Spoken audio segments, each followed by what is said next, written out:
Welcome to No Stage, Just a Chair. I'm Brian, and this is me trying to figure things out without pretending I already know how. If I sound foolish, that means it's working. If music sounds a little 80s, good. I was basically raised on scents and questionable hair choices. And if any of this sounds familiar, pull up a chair.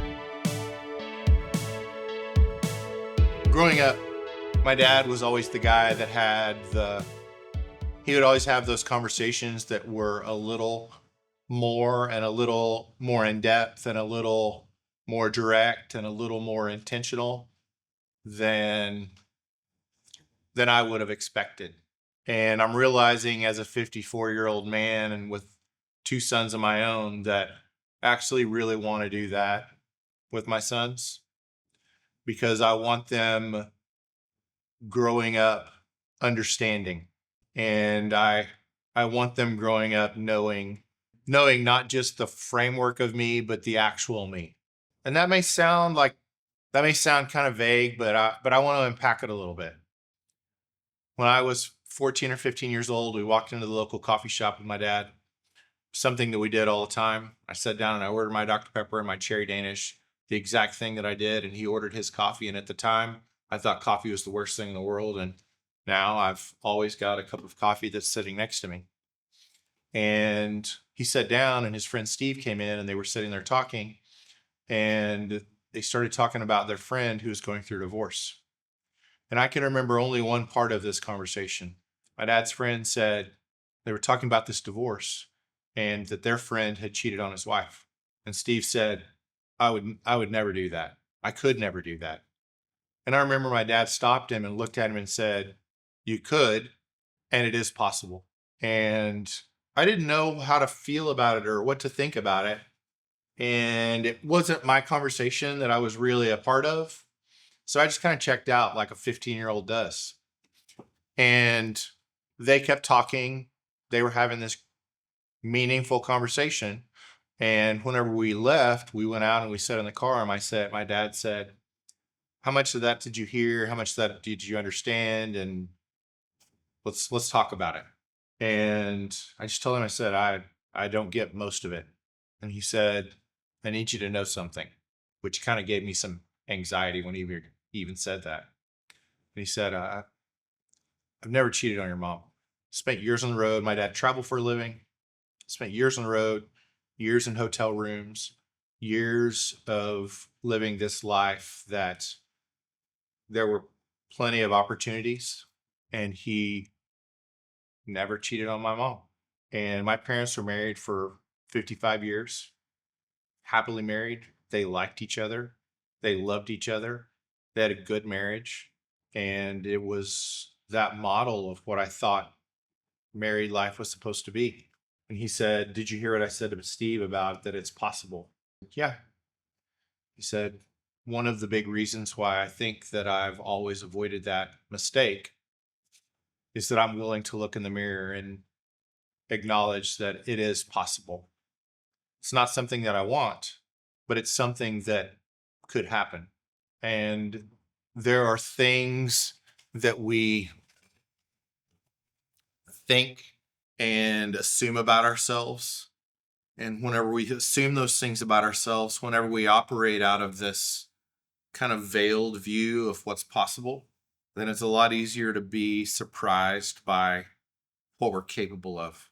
And he said something then that I've thought about for all these years, and I only understood a fraction of it then, but his statement was, nobody wears the white hat all the time. And as a 15-year-old, I didn't fully understand that. But he just acknowledged that good choices are consistent, small decisions that are stacked together. I think that we try to reduce our choices into these big, grand moments. We think about it in terms of, the angel on one shoulder and the devil on the other shoulder, trying to convince us to sacrifice our humanity. We think about it in terms of biblical proportions. Like there's the story in the Bible where Jesus is standing on the cliff and he can see everything and he gets promised the world. And we think of our good and bad choices as being mechanisms of those big moments. And the thing that I walked away from in that day is that it's most of those big moments, most of those big choices are actually outcomes of 1,000 small decisions. It's all those little, seemingly meaningless choices that we make. It is, I have a good friend who's a physician, and he talks about wellness. And now there's all this pressure to lose weight and do all these big things, and you want to lose a lot of weight and you want to make all these big changes. And he was like, can we just stop eating? Can we just start eating food that's good for us? If we start eating actual food, then it starts the ball. It starts it rolling. He talks about, I may have talked about this on another episode. Good friend of his who's a personal trainer, he asked the question, if somebody was getting started on their health journey, what should they start by doing? And this guy who's a trainer who helps hundreds of people start that journey, he said the first thing that you should do is stand from a seated position without using your hands. Start there. That's something anyone can start with and anyone can benefit from. And I heard that and I was like, that seems so small. But he said, whenever you stand from a seated position without using your hands, you start this mechanism. You are building core strength. You are building, like he talks about all the things that it's building from that one simple thing. And he said, it starts the ball rolling in the right direction. Then he said, the second thing that he recommends to everybody is he said, walk for 15 minutes after every meal that you can. Walk for 15 minutes. He said, I don't care how far, I don't care how fast, I don't care if you hit 10,000 steps. I don't care about any of those things. I just want you to walk for 15 minutes. Because if you start that ball rolling, if you start that habit, if you start that very small thing, it starts you down a healthier road. I talked recently in other episodes about sitting down and playing scales and cadences for the first 10 minutes of every time that I practiced the piano. And we talk about all of these very small mechanisms that change very big outcomes. And that was some of the conversation that day when my dad said, I'm willing to look in the mirror and realize that I could fail, that I could make a mistake, that it's possible.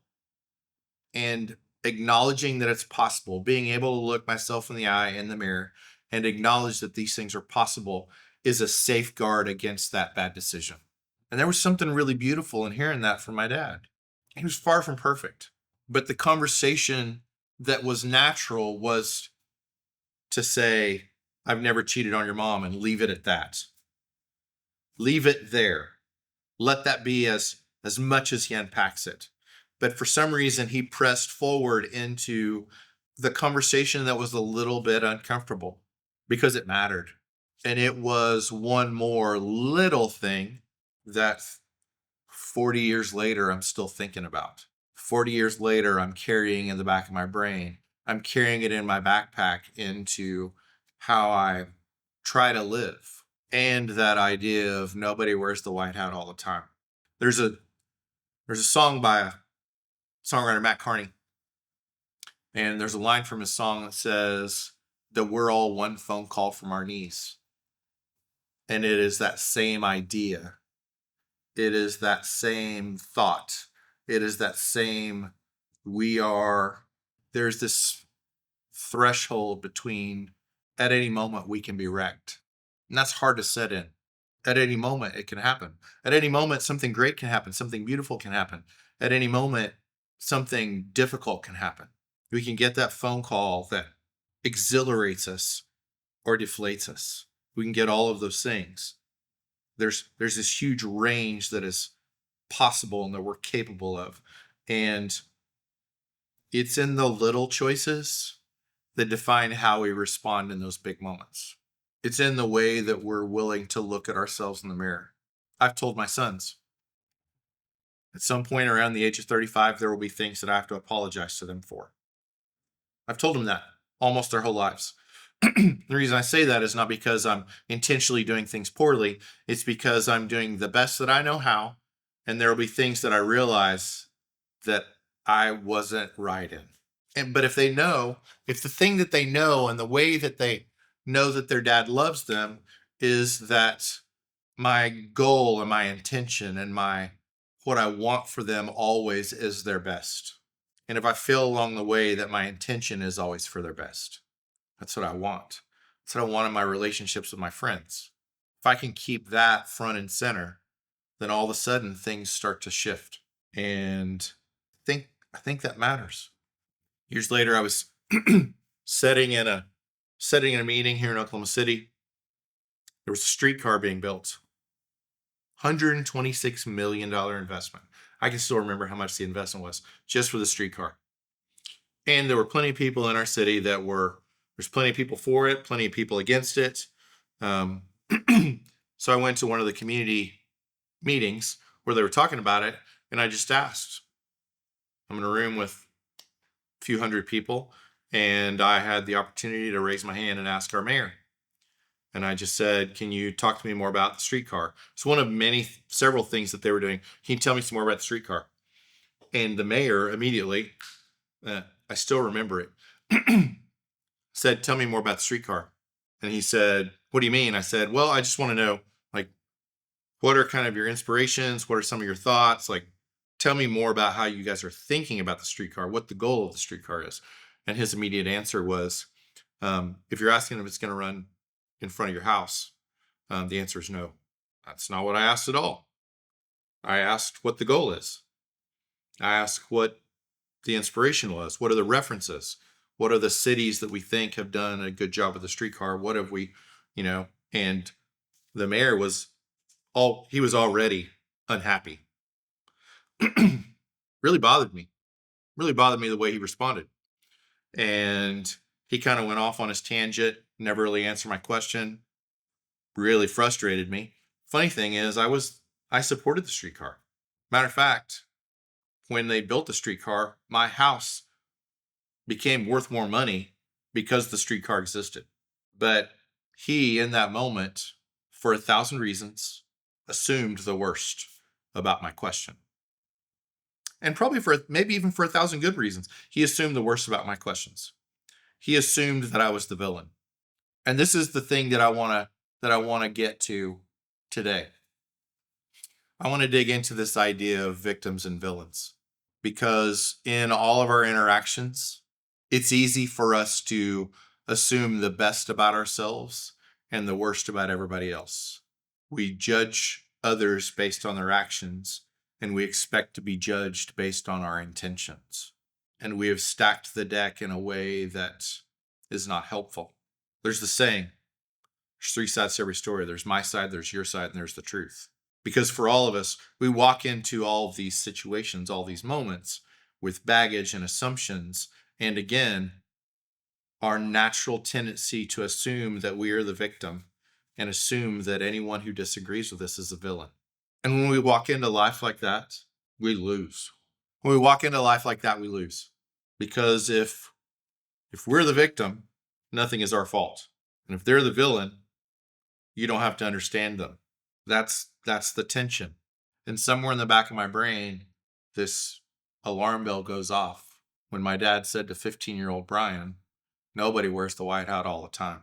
That very small statement fights the temptation to always assume the best out of me and the worst out of everyone else. And I'm going to say something really idealistic because we're humans. And because if you're watching this, you've been disappointed by humans. Somebody's let you down. People have let me down. I've let people down. I've failed. I've had people fail me. And the temptation in that is that we build up this wall and we close another door to us. We close another door to our heart. We close another door to our souls. We close another door to the outside world because we think it will make us better. And sometimes when we close that door, it doesn't make us better. It just makes us farther. It just makes us farther away. And there's this little unintended consequence of closing that door. There's this little idea that crops up in closing that door, that we think that we're being wise, but it's not wise, it's just jaded. A little sidestep thought. There's a book called The Geography of Nowhere that I read a few years ago, and there's this line in the book, and it says that we can tell a lot about a civilization based on the homes that they build. It's a dead giveaway. And I didn't know this. Little nugget for you. Homes on the north side of the street used to be worth more than homes on the south side of the street. And it's because they got the evening shade. Because in the evenings, families like to sit on the porch and listen to the radio show and enjoy outside and relax and connect and do all those things. But in 2026, most of our homes don't have front porches anymore. And we certainly don't sit on them. And he made this statement. He said that sometimes when we look at homes, the only evidence of human inhabitants is the flicker of the TV through the front window. And it's one more way that we have to ask ourselves, are we retreating? Are we withdrawing? Are we moving? Are we removing ourselves from the risk of being hurt? Because in our everyday life, it is easiest to assume that we are the victim and that others are the villains, and that we have to protect ourselves. And we armor up until we don't feel anything anymore. And in doing that, we end up alone, and we wonder why we're lonely. And I want to run all the way back to the beginning of this. I love that my dad was willing to look in the mirror and go, I am capable of making a mistake. I am capable of ruining my marriage. I'm capable of dishonoring my wife. I'm capable of all those things. And if I'm willing to look at it, it is a safeguard against it. If I'm willing to consider it, it's a safeguard against it. It is in the conversation with our mayor when he responded, and he responded in frustration. And maybe he had every right to be frustrated. But all of a sudden, I walked out of there his opponent. I walked in on his side. I walked out an opponent. And because of that, I built a version of that mayor for years and years. And he probably didn't think about me again. But I decided that he was the villain and I was the victim. So I want to say this little thought. The good man isn't the one who never fails. The small decision of a good man, one of the small decisions of a good man, is considering the possibility that he might fail, considering the possibility that he might get it wrong, considering the possibility and using that possibility, using that consideration as fuel for getting it right. Because nobody wears the white hat all the time. Nobody is infallible. And the sooner we can hang on to that truth, the sooner we can acknowledge that truth, not as a verdict, but as just a plain reality, the sooner we can actually talk to each other, the sooner we can be there for each other. And it's something that my dad knew in a coffee shop 40 years ago. And it's something that 40 years later, I'm still working on. I'm still working on that. I'm capable of failing. I have failed. I have made mistakes. I have let people down. I have been an imperfect dad. I have been an imperfect friend. And my response to that has to be stepping forward in it and stepping towards it to try and improve in it. Does that make sense?